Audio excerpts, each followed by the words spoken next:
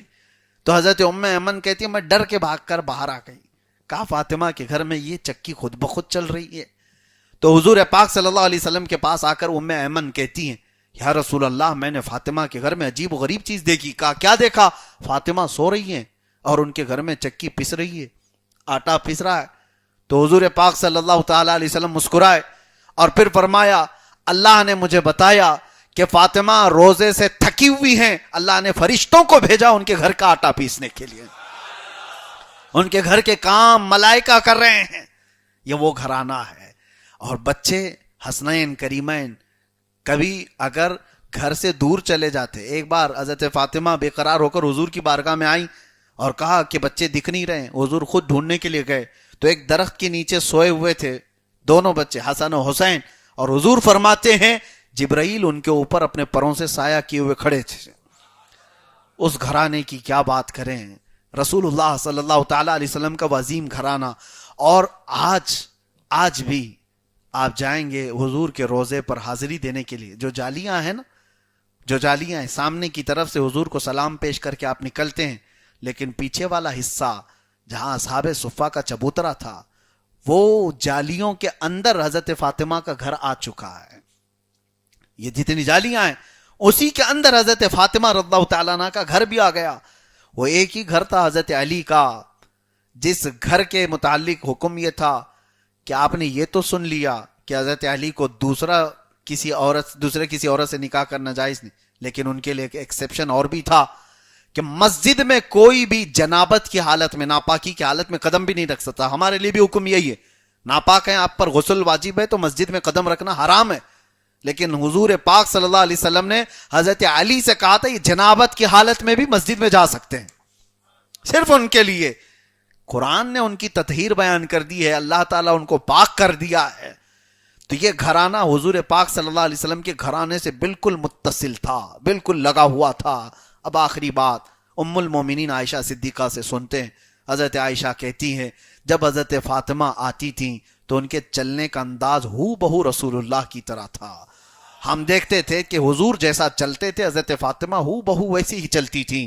وہ آئیں, حضور پاک صلی اللہ تعالی علیہ وسلم کا یہ آخری مرض تھا, یعنی آخری علالت بیماری کی حالت میں. اس وقت حضرت فاطمہ قریب آئیں بستر کے پاس. نبی کریم صلی اللہ علیہ وسلم نے ان کے کان میں کچھ بات کہی تو وہ رونے لگ گئیں. اس کے بعد پھر حضور نے ان کو قریب کیا, کہا کچھ اور بات, سرگوشی کی. حضرت فاطمہ مسکرائیں. وہ جیسی اٹھی حضرت عائشہ پوچھتی ہیں فاطمہ رسول اللہ نے کیا کہا؟ حضرت فاطمہ کہتی ہیں رسول اللہ کا راز میں افشا نہیں کر سکتی. وہ چلی گئیں. حضرت عائشہ کہتی ہیں جب حضور کی وفات ہو گئی تو میں نے فاطمہ سے پوچھا اب اللہ کے رسول کی زندگی ظاہری کے بعد وہ بات تو مجھے بتاؤ جو حضور نے تمہارے کانوں میں کی تھی. حضرت فاطمہ کہتی ہیں رسول پاک صلی اللہ علیہ وسلم نے کہا فاطمہ ہر سال جبرائیل میرے پاس ایک بار آتے تھے, پورے قرآن کا دور ہوتا تھا, حضور پورا قرآن انہیں سناتے. اس بار جبرائیل 2 بار آئے, اس سال 2 بار آئے, قرآن 2 بار دور ہوا. اور حضور فرماتے ہیں فاطمہ اب مجھے یہ لگتا ہے اس مرض میں میرا انتقال ہوگا, میں دنیا سے جا رہا ہوں. میں نے یہ خبر سنی تو رو پڑی. حضرت فاطمہ کہتی ہیں مجھے رونا آیا.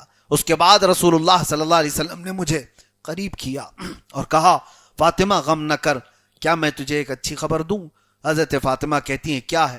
حضور اکرم صلی اللہ علیہ وسلم فرماتے ہیں میرے گھر والوں میں سے, میری ازواج مطہرات, میرے چاہنے والے, ان سب میں سب سے پہلے مجھ سے اگر کوئی آ کر کے ملے گا تو وہ فاطمہ تم ہوگی, سب سے پہلے.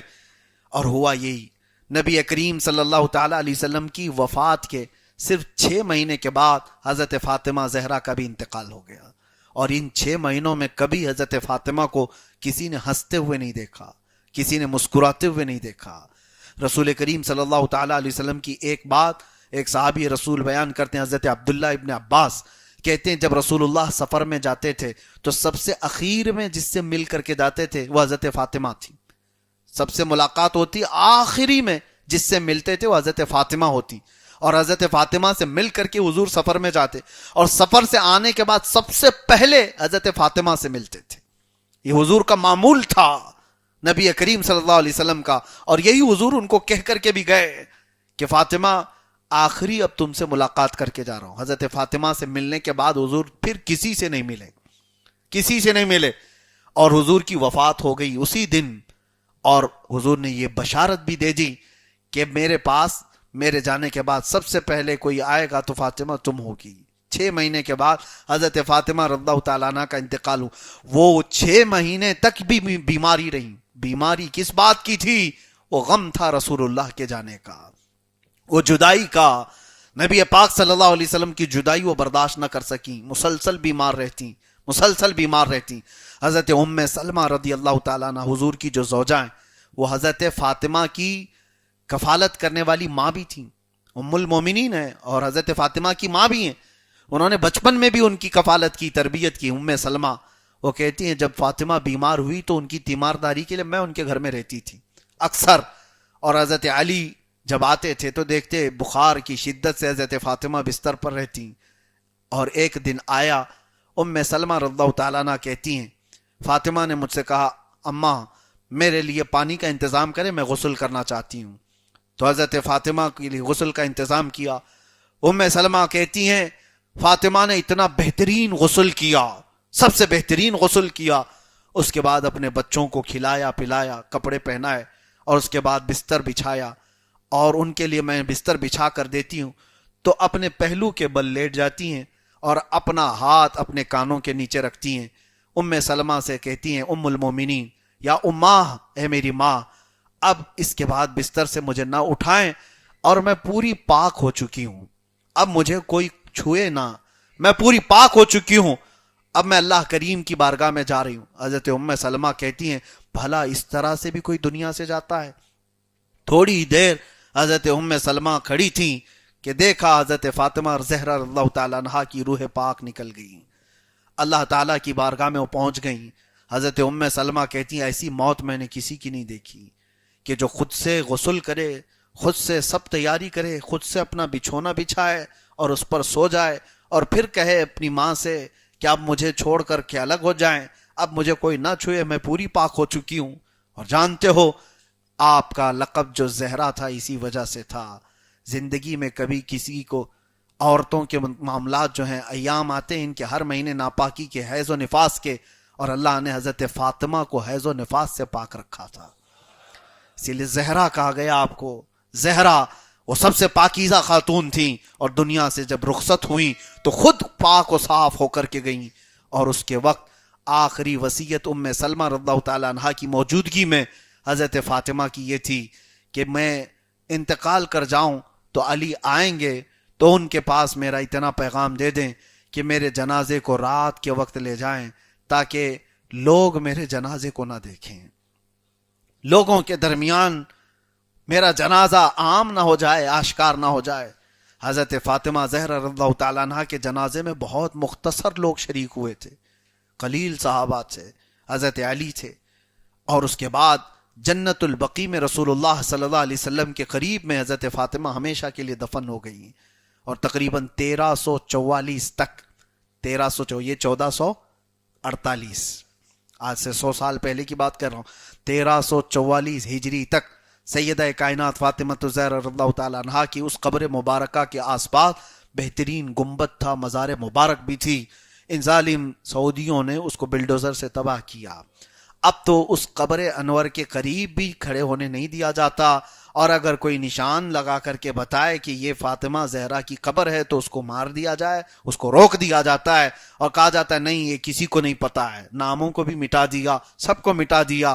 دیکھنا جنہوں نے ان چیزوں کو مٹایا وہ خود زمانے سے مٹ جائیں گے، ان کی تاریخیں ختم ہو جائیں گی۔ ظلم و جبروت کبھی زیادہ دیر تک نہیں رہتا، لیکن میرے عزیزو سیدہ کائنات کی یہ زندگی کی مختصر جھلکیاں میں آپ کے سامنے رکھا، اس میں بے شمار عورتوں کے لیے بہت سارے نمونے حیات ہیں، بہت سارے آئیڈیل ہیں، اور ہم مردوں کے لیے بھی کہ ان کی زندگی کتنی پاکیزہ تھی، بیٹی کا باپ سے تعلق کیسے، بیوی کا شوہر سے تعلق کیسے، ماں سے اپنی بیٹی کے تعلقات کیسے، یہ سب ایک زندگی میں سموئے ہوئے ہیں۔ اخیر میں پھر میں اس بارگاہ ناز میں اتنا ہی کہوں گا جو بریلی کے امام نے ہمیں سکھایا ہے، سیدہ طیبہ، سیدہ ظاہرہ طیبہ طاہرہ، سیدہ ظاہرہ طیبہ طاہرہ، جان احمد کی راحت پہ لاکھوں سلام، جس کی آنچل کو نہ دیکھا ماہ و مہر نے، اس کی ردائے نزہت پہ لاکھوں سلام۔ وآخر دعوانا ان الحمدللہ رب العالمین۔